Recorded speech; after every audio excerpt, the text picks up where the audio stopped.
Хора, сега сме в строителния магазин G-Store и искаме да покажем какво купихме на Essence от Kaufland. Така, първо купихме ето такъв молив за да се обвежда ето това нещо отдолу под очите. Ето вижте, да, дарето я намазахме. И ето така изглежда. Сега да се намажа и ще ви покажа. Ето такъв цвят има, вижте колко е красиво. Ние имахме такова лилаво, обаче то свърши. Ето дарето има.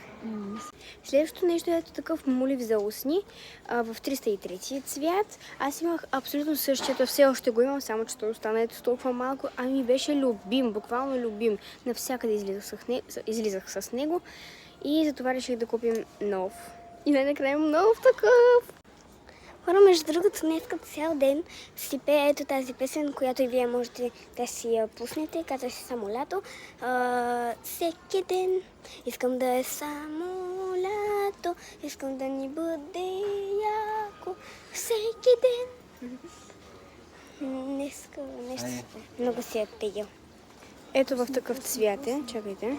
Ето в такъв. И последното нещо е този Juicy Bomb. На здраве. Ето този Juicy Bomb. В смисъл на здраве.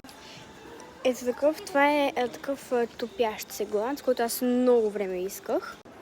Ето на тази люлка, нека да се качим. Какво пише? Сериозно ли? И в ето такъв цвят е този Juicy Bomb. Чакай, тя не се центрира. Ето. Много е красив. И даже аз сега съм с него, не сте забелязали. Хора, купихме свещ.